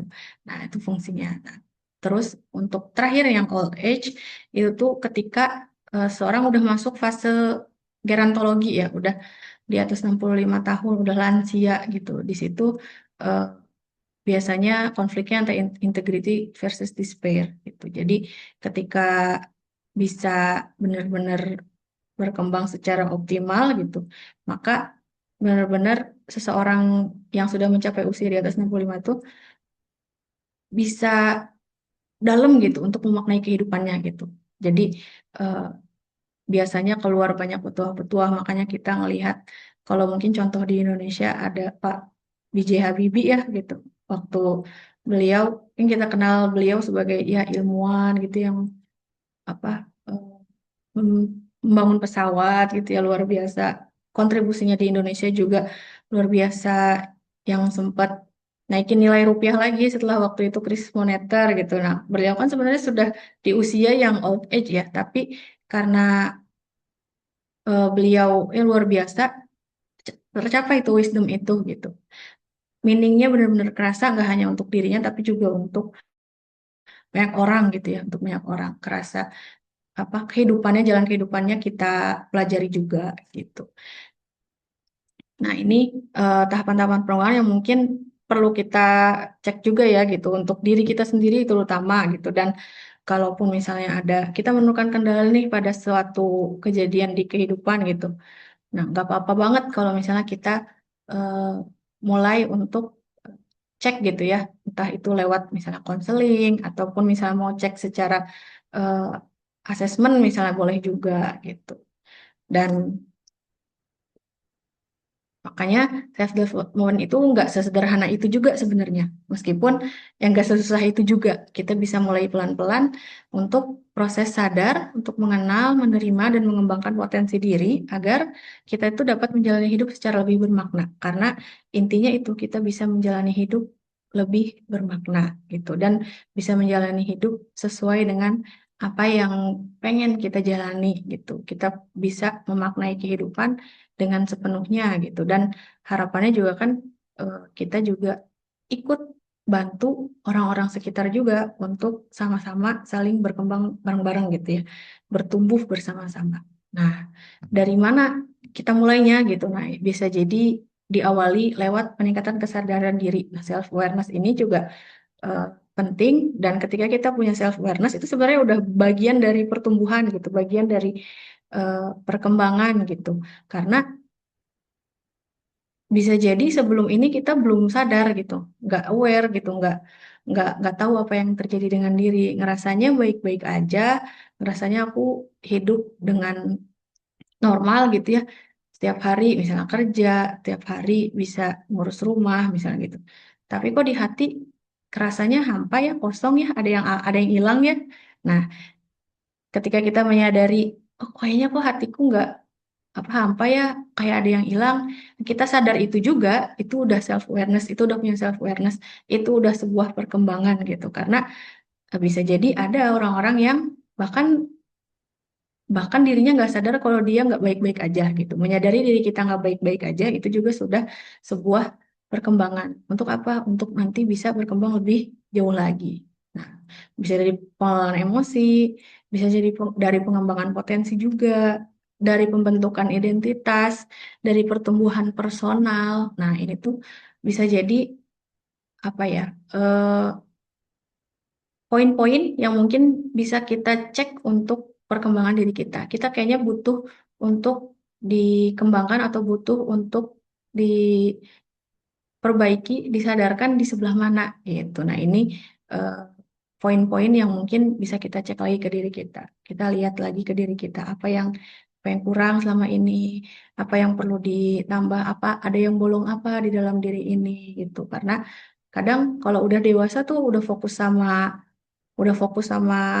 apa sih ya namanya peran, fokus sama tanggung jawab, akhirnya hidupnya kayak robot gitu. Nah itu yang banyak sering terjadi. Udah yang penting kewajibannya dilakukan gitu, hidupnya monoton kayak robot kayak gitu aja. Tapi ternyata ada diri yang lelah yang sebenarnya nggak ketahuan gitu. Sebenarnya dirinya lelah, tapi nggak ngizinin buat lelah.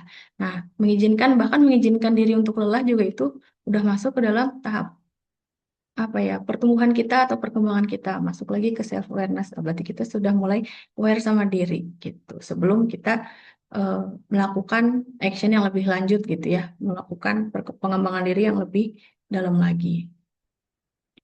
Nah, gimana kalau misalnya kita itu eh, mau berkembang? Kadang kita sering melihat perkembangan diri itu jauh banget gitu kadang. Pengen kayak gini, pengen jadi orang ini, pengen jadi orang itu gitu. Tapi kalau kita nggak tahu siapa diri kita, maksudnya kita nggak tahu lagi ada di mana, kita punya hambatan-hambatan apa secara psikologis, kita akan kesulitan juga buat eh, menemukan jalur pertumbuhan diri gitu, untuk menemukan apa-apa yang perlu diimprove gitu. Maka eh, perlu untuk dicek juga kira-kira diri ini tuh ada masalah apa, misalnya ada masalah dalam entah dalam keluarga atau entah dalam dirinya gitu, karena kadang eh, nggak ada apa-apa, nggak ada masalah apa-apa, tapi ternyata diri ini ada sesuatu, misalnya entah di masa lalu, entah di kejadian beberapa tahun yang lalu gitu, bahkan kejadian yang baru terjadi kemarin, ketika kita nggak sadarin juga itu bisa jadi hambatan untuk kita bertumbuh gitu. Dan ketika misalnya kita udah apa ya, udah tahu mana yang harus dikembangkan, kan kita harus mengembangkan juga ya pada akhirnya. Kita tahu misalnya harus eh, mengembangkan diri di arah di apa di cara mengambil keputusan misalnya gitu.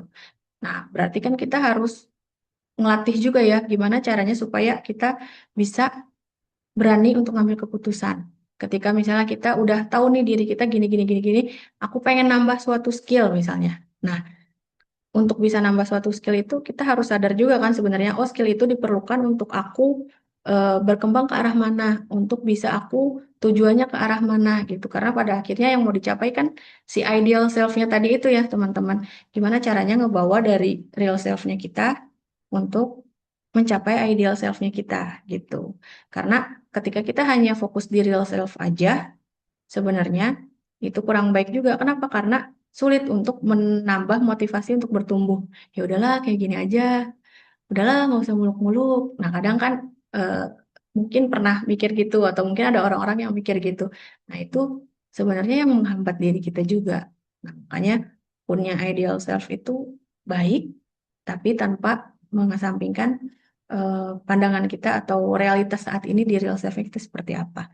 Nah, tapi pandangan ideal self itu yang perlu untuk diusahakan, diikhtiarkan setelah kita tadi mengenal diri, udah ngelihat diri, udah menyelesaikan istilahnya eh, tahapan-tahapan perkembangan tadi, udah aware terkait tentang diri, udah mulai bisa meregulasi emosi gitu, udah bisa peka misalnya sama lingkungan tadi, baru kita misalnya menambah ke arah potensi, kira-kira potensi apa yang akan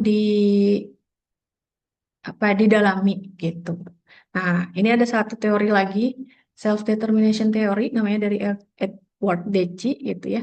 Manusia itu akan berkembang secara optimal ketika motivasinya itu dari dalam diri atau intrinsic motivation, bukan hanya tekanan atau tuntutan dari luar gitu. Jadi kalau misalnya kita bahkan tadi ya di self awareness pun gitu ya, meskipun orang lain tahu, orang lain sadar terkait dengan keadaan diri kita, tapi ketika diri kitanya belum sadar dengan keadaan diri dan belum muncul dari intrinsic motivation, belum muncul dari diri, nah itu juga akan sulit juga untuk kita bisa bertumbuh atau berkembang gitu. Makanya butuh self awareness dulu sebelum nantinya kita memunculkan motivasi dari dalam diri. Nah, karena kita punya kebutuhan psikologis dasar juga yang harus terpenuhi supaya bisa berkembang, merasa hidupnya bermakna, dan punya motivasi yang bertahan lama. Nah, apa aja sih self-determination theory? Ada tiga aspek ya. Yang pertama autonomi, yang kedua competence, yang ketiga relatedness. Jadi, otonomi itu manusia butuh merasa punya kendali, punya suara, punya keputusan hidup yang kita ambil sendiri gitu. Aku milih kuliah jurusan ini misalnya gitu. Ketika kita milih sendiri, berarti kita punya otonomi kan, gitu. Tapi ketika misalnya kita nggak punya otonomi, misalnya terlalu disetir misalnya sama orang tua, maka bisa jadi si otonomi ini nggak terbentuk kan. Akhirnya hidupnya terpaksa, mudah burnout, kehilangan arah gitu. Dan mungkin terjadi sama anak-anak mungkinnya yang kuliah jurusannya nggak sesuai sama yang dia pilih gitu, dipaksa misalnya orang tua kamu ambil jurusan ini aja gitu, meskipun maksud orang tuanya baik ya gitu, pengen belajar ini supaya nanti kepake di sini, di sini gitu. Tapi seseorang manusia tuh tetap butuh merasa punya kendali atas pilihan-pilihan hidupnya gitu. Terus yang kedua, kompetens gitu. Kita tuh butuh juga untuk merasa berkembang, merasa efektif, merasa bisa menghadapi tantangan. Makanya perlu juga untuk kita eh, melatih kompetensi tertentu gitu, skill-skill tertentu. Nggak harus yang gede-gede atau yang apa ya, aneh-aneh gitu juga ya. Tapi misalnya sederhana kayak aku pengen bisa masak soto misalnya. Nah itu kan ketika yang tadinya nggak bisa jadi punya kompetensi untuk masak soto yang enak gitu. Itu ada rasa kepercayaan diri yang tumbuh kan, merasa berkembang, merasa bisa menghadapi tantangan, sehingga akhirnya ke depannya nggak takut lagi buat mencoba dan nggak terus-terus merasa gagal gitu. Dan akhirnya berani juga untuk mencoba update lagi kompetensi-kompetensi yang lain. Dan yang ketiga, setiap orang tuh butuh untuk merasa relatedness atau keterhubungan. Manusia itu butuh punya relasi yang aman, merasa dimengerti, dan juga punya sense of belonging. Jadi merasa terlibat misalnya di keluarga, relasinya aman, diterima, perasaan-perasaannya di apa ya didengarkan gitu. Nah itu penting juga untuk dimiliki. Sehingga kalau misalnya nggak terpenuhi, bisa jadi seseorang itu akan merasa kesepian, merasa kosong, merasa kehilangan makna. Nah, ketika tiga ini terpenuhi gitu ya, punya otonomi, punya kompetensi, punya relatedness, nah, maka akan muncul itu tadi intrinsic motivation gitu, muncul motivasi dalam diri untuk melakukan sesuatu, untuk berkembang lebih jauh gitu, untuk bisa mengupgrade dirinya ke depannya. Makanya tiga ini tuh penting juga setelah tadi mengenal diri, punya self awareness, mau berkembang terhadap psikologisnya gitu ya, bertumbuh pelan-pelan terhadap psikologisnya. Nah, untuk menumbuhkan lagi motivasi diri untuk mencapai ideal self-nya tadi butuh tiga ini juga. Kemampuan kita buat punya kendali, milih sesuatu, milih keputusan, membuat keputusan, punya keinginan untuk meningkatkan kompetensi juga, meskipun itu terhadap hal-hal kecil ya, nggak usah hal besar, dan ada rasa keterhubungan juga, itu punya eh, lingkungan yang juga mendukung relasi yang aman gitu. Nah, caranya gimana? Nah, kadang ketika kita udah punya nih motivasi yang tinggi gitu ya untuk melakukan atau berkembang terhadap suatu hal, misalnya mau belajar public speaking atau apapun gitu ya. Nah, kadang baru ada di keinginan aja kan, pengen bisa public speaking gitu. Sedangkan untuk menjadikan itu jadi tindakan nyata kadang nggak gampang gitu. Karena dari suatu hal yang mau kita lakukan, pasti kan muncul pikiran positif dan pikiran negatif gitu ya. Nah, kalau misalnya banyak pikiran positifnya, bisa jadi itu akan eh, membuat dari yang tadinya rencana jadi action gitu kan, ikut kelas public speaking dan sebagainya. Tapi kalau misalnya yang ternyata banyaknya pikiran yang negatif, kayaknya nggak bisa deh, balik lagi ke sana gitu ya. Kayaknya aku nggak bisa deh, kayaknya public speaking tuh orang yang harus berani ngomong deh gitu. Kayaknya aku malah takut deh ngomong di depan banyak orang. Nah, ketika banyak negatifnya, akhirnya eh, yang tadinya rencana pengen berkembang dari motivasi diri sendiri, redup lagi juga gitu. Nah, makanya butuh mental contrasting supaya bisa mengubah harapan jadi tindakan nyata. Apa itu mental contrasting? Nah, mental contrasting tuh sebenarnya kayak pikiran, misalnya kita punya suatu rencana, pasti kita bisa mikir positif dan negatif itu pasti. Gak mungkin ketika ada rencana selalu positif semua, Dan nggak mungkin juga negatif semua, pasti ada positifnya, pasti ada negatifnya.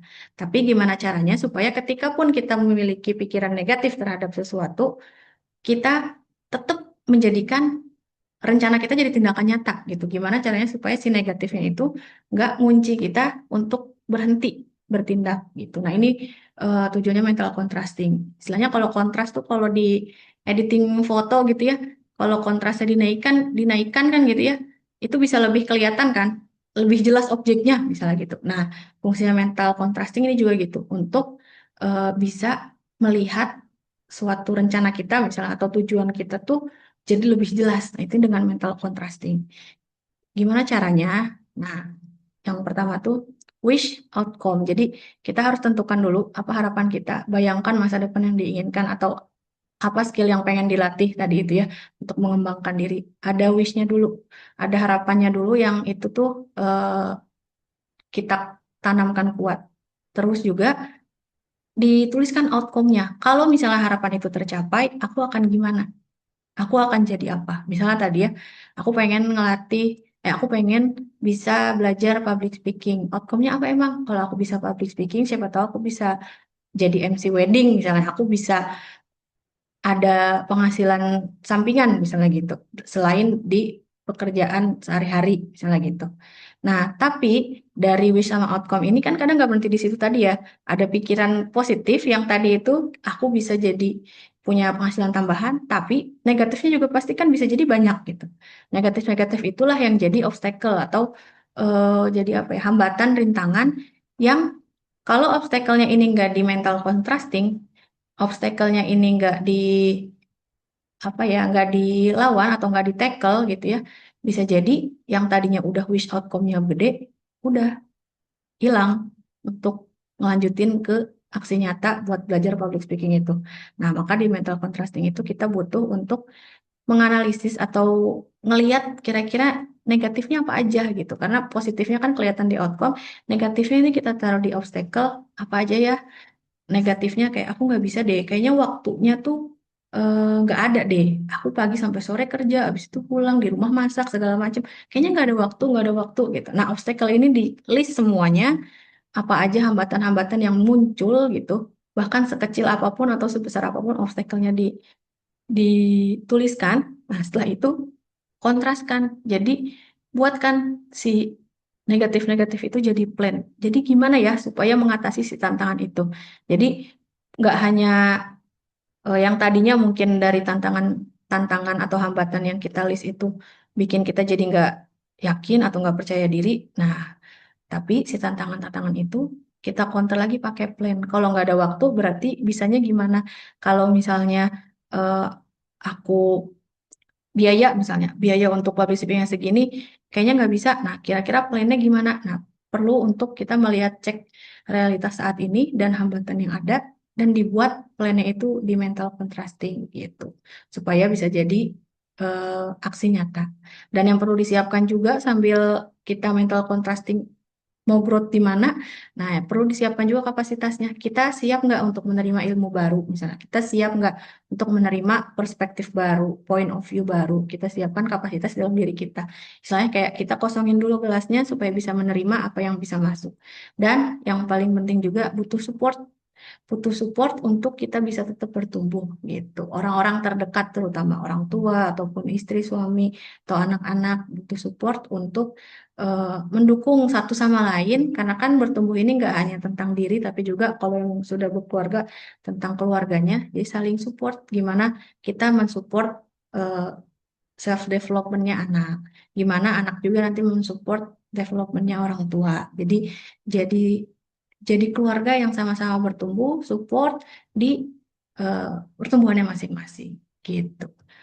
Karena self development tuh sebenarnya bukan tentang memaksa diri tumbuh, tapi menjadi diri sendiri dengan lebih utuh, tahu kita mau ke arah mana, mau mengembangkannya di arah mana. Gitu. Terima kasih sebelumnya teman-teman. Sebelum kita lanjut ke tanya jawab, mungkin aku kembalikan dulu ke Teh Ica. Oke, Hafsa, seneng banget dengernya ya. Ini materi yang sebenarnya relate banget sama kebanyakan orang. Terima kasih udah bahas ini. Dan kayaknya kita langsung ke sesi tanya jawab ya, Asa ya. Boleh, boleh. Udah ada pertanyaan dari Putri. Ini Putri siapa punten? Tapi kita di angkatan Putri banyak ya. Banyak ya. Oke. Oke, halo Hafsa. Bagaimana cara membangun mental untuk berbicara di depan orang dan bagaimana caranya ucapan kita bisa memberikan pengaruh positif untuk orang lain? Boleh langsung Oke, dijawab ya, Hafsa. boleh, boleh, boleh. Gimana caranya membangun mental untuk bicara di depan orang? Mulai aja.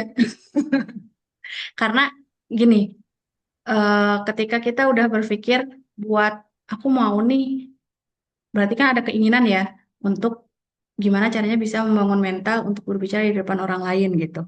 Nah, ketika udah punya keinginan itu, langkah selanjutnya adalah coba gitu. Langkah selanjutnya adalah coba karena ketika sudah mencoba, maka seseorang tuh akan naik self efficacy istilahnya.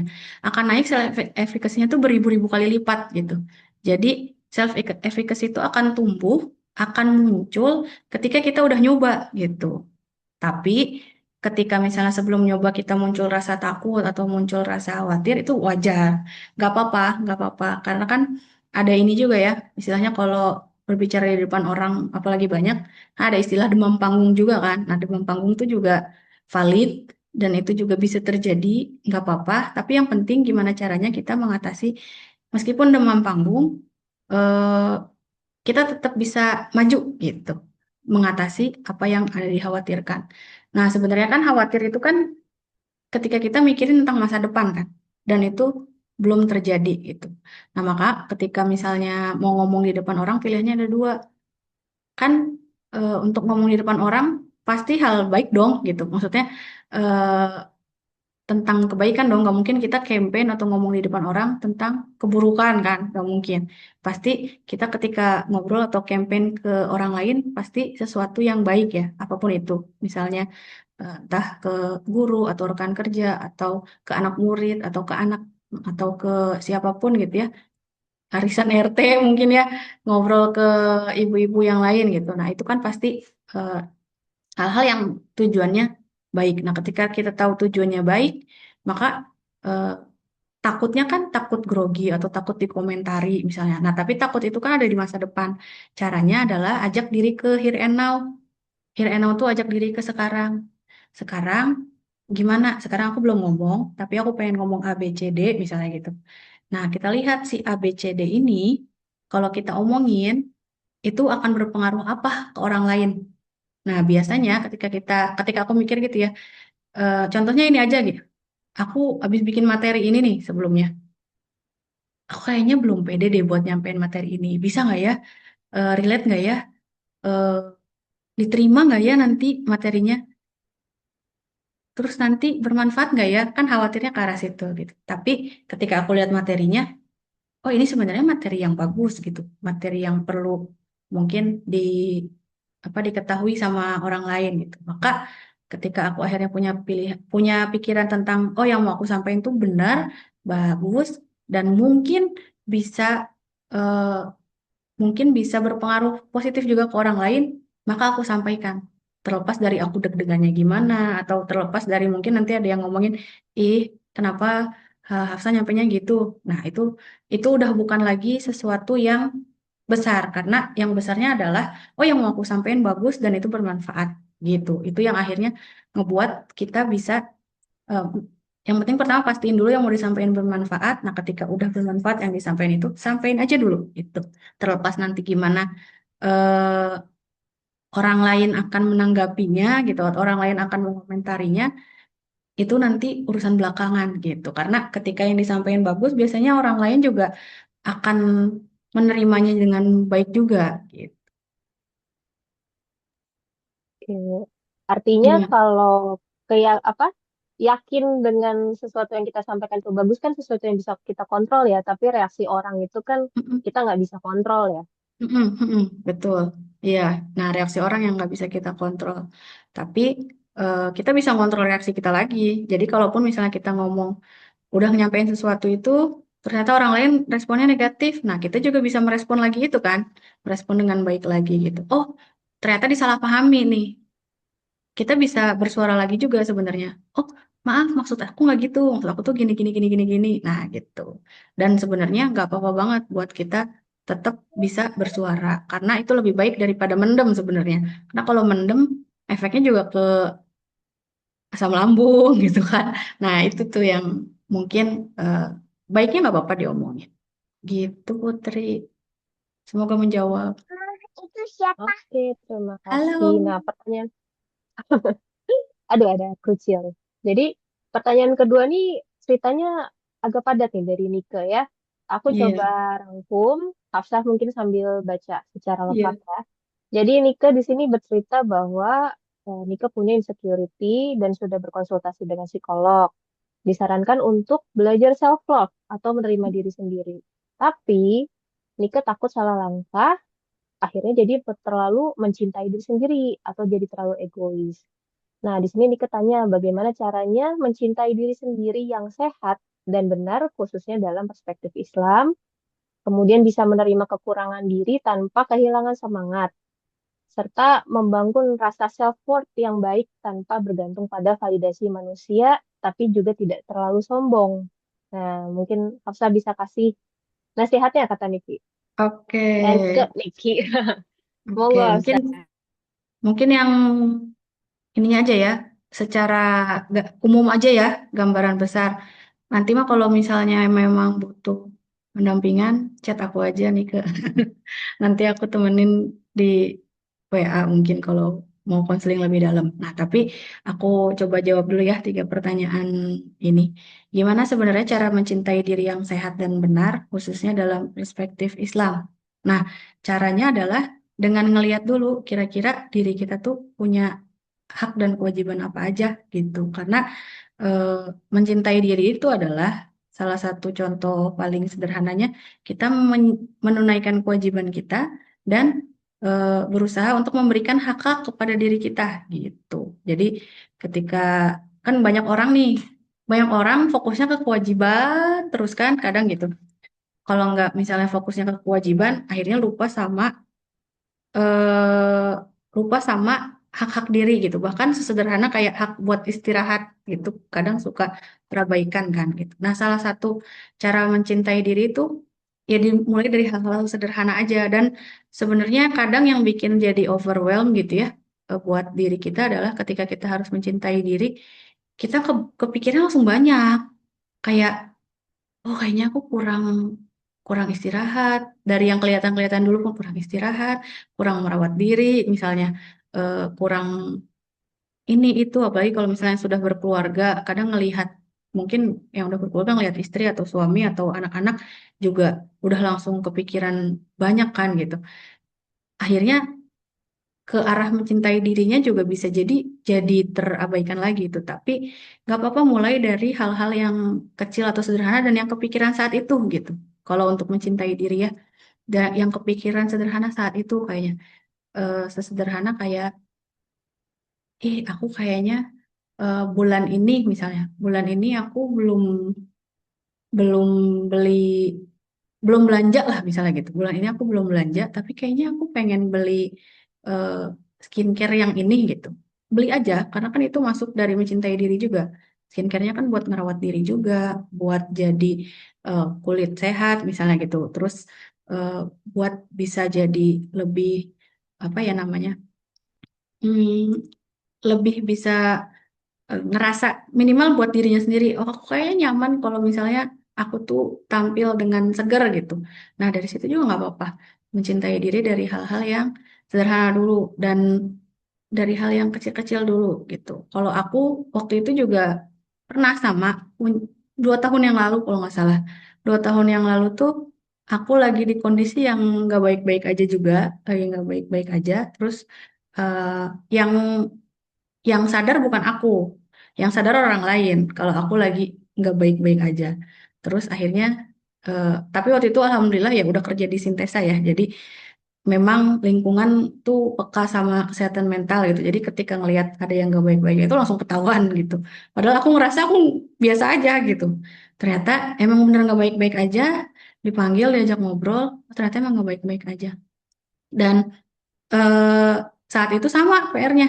Kayak ya udah coba ini ya, coba self love gitu, coba mencintai diri. Karena dulu tuh aku bener-bener kayak sempat ada di fase yang udah nggak peduli sama apa yang akan terjadi di hidup aku gitu.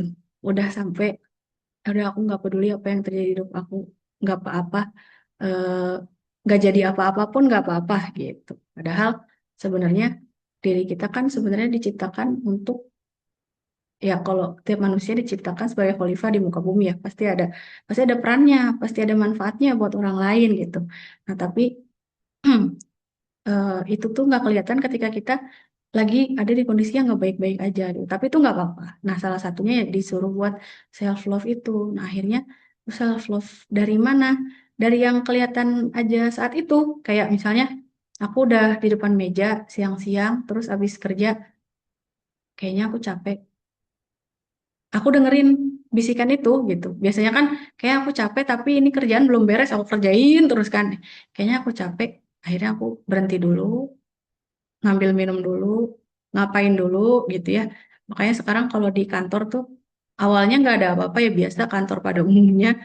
Sekarang mah di kantor jadinya ada treadmill, ada pull up bar, ada macam-macam alat-alat yang kita gunakan gitu ya sama teman-teman ketika misalnya lagi sibuk dan udah bener-bener fokus banget jadi robot gitu ya, kita ingat lagi aku lagi butuh apa ya gitu, oh aku butuh gerak, aku butuh buat dari hal sederhana, bahkan sederhana kayak pengen beli kopi, nah beli aja gitu, kayaknya pengen beli lipstick baru, nah dari hal sederhana itu mencintai diri sendiri yang sebenarnya sehat buat diri, ngedengerin apa kata diri. Terus yang kalau misalnya lebih lengkapnya mungkin nanti itu aja ya, chat aja ya nih ke kayaknya, soalnya ini kalau mau lengkap mah panjang dan kontekstual ke setiap orang bisa jadi beda-beda juga. Nah, yang kedua, gimana caranya menerima kekurangan diri tanpa kehilangan semangat untuk memperbaiki diri. Nah, itu dimulai juga sama satu-satu dulu aja. Ketika kita berusaha untuk menerima kekurangan diri, kita terima aja dulu kekurangan dirinya gitu. Jangan kita lagi mau menerima kekurangan, tapi dirinya dipaksa untuk memperbaiki diri. Nah, itu kan kayak istilahnya dari minus, kan kita misalnya minus 0 plus. Ketika kita lagi di minus, lagi nggak baik-baik aja, diri maksa untuk ke plus itu tuh berat banget dan itu susah dan itu lebih lebih sulit dan kalaupun bisa lebih cepat kolaps gitu, lebih cepat relapse lagi gitu. Jadi nggak apa-apa banget ketika misalnya kita lagi berusaha menerima kekurangan diri, kita nggak mikirin dulu gimana caranya memperbaiki diri itu nggak apa-apa. Jadi pelan-pelan kita terima dulu kekurangannya, terima sampai yang tadinya dari minus maju sampai ke nol dulu aja. Nah itu tuh udah pertumbuhan kan sebenarnya, itu udah perbaikan diri kan gitu. Tapi kalau nanti buat memperbaiki diri yang lebih apa, nah setelah kita udah sampai nol lah baru masuk regulation ke arah memperbaiki diri yang seperti apa gitu. Terus gimana cara membangun self worth yang baik? Nah sebenarnya self worth itu akan terbangun ketika self love-nya udah muncul gitu. Ketika udah mencintai diri, biasanya kita akan menganggap diri kita tuh berharga gitu. Nggak bisa sembarangan disepelein orang, misalnya nggak ngizinin diri untuk direndahkan oleh orang lain. Nah, itu akan muncul sendiri self worth-nya ketika si self love-nya itu udah eh, muncul gitu. Gitu. Dan ketika kita punya self worth kan belum berarti sombong juga gitu. Itu hal yang berbeda gitu. Jadi nggak apa-apa kita menghargai diri gitu.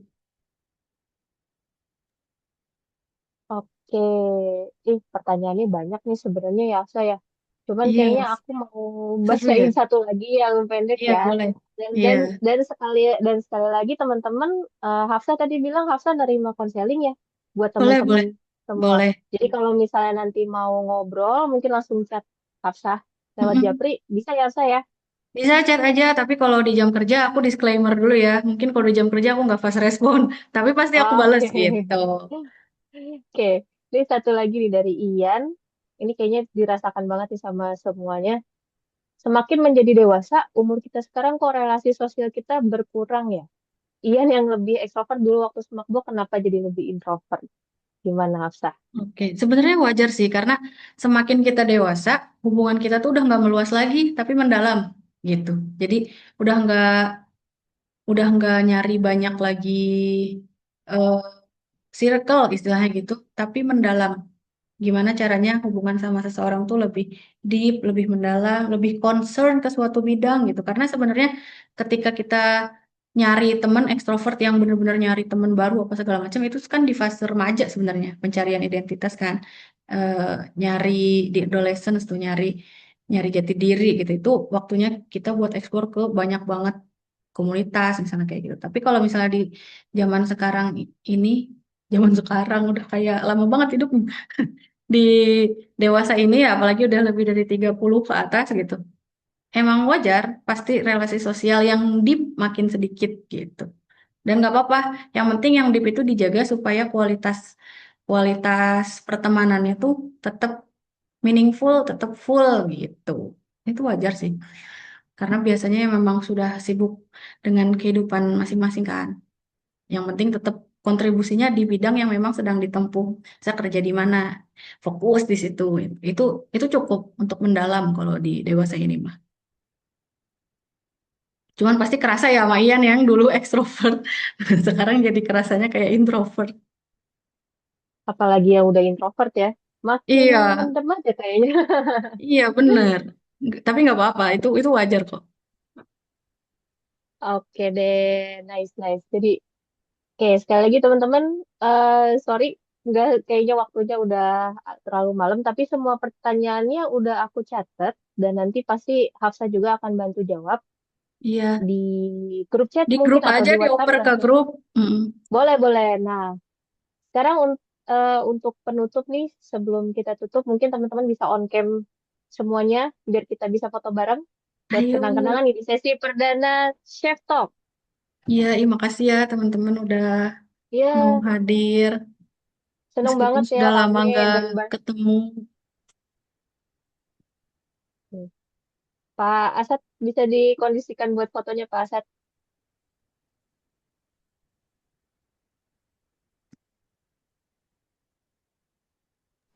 Bentar ya.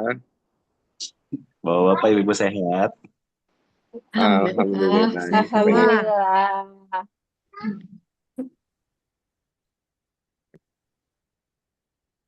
Silakan Pak Asad. TW ya. Sorry belum bisa ke capture semua tapi ya yang kelihatan aja ya. Iya.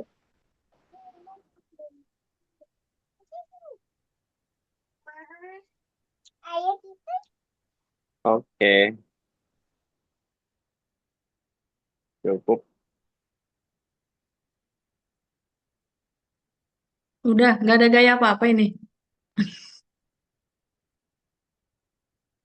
Belum lah. Atau kalau ada yang mau mengabadikan juga silakan gitu ya teman-teman ya. Sip, Halo, kembalikan ke Ica. lucu banget itu anaknya Farahnas. Lucu, Oke, Fahri. Malam-malam masih nyetir. aduh alhamdulillah nih hari ini bisa berjalan dengan lancar. Di teman-teman juga rame, teman-teman juga aktif, seneng banget. Sekali lagi kalau misalnya ada usulan untuk tema Chef Talk di episode selanjutnya, atau ada yang bersedia jadi pembicara, langsung aja di grup atau hubungi Asad mungkin ya. Asad. Jadi sesi selanjutnya bakal ada materi yang lebih menarik lagi. Terima kasih Hafsa, materinya bagus banget, membuka pikiran banget. Terima kasih udah Makasih berbagi nih banyak, sampai Hafsa. malam ini. Sudah diizinkan untuk berbicara. Udah Terima kasih. sharing. Makasih Terima Hafsa. kasih teman-teman. Terima kasih Hafsa. Sama-sama. Makasih, Nanti kalau ada yang mau Hafsa. nanya Terima lanjut kasih, di grup aja ya. teman-teman. Terima kasih. Oke. Terima kasih Hafsa. Oke. Ditunggu Sama-sama. part 2-nya Sehat-sehat ya. semua, sehat-sehat. Ditunggu part Terima 2. kasih. Oke, terima kasih teman-teman.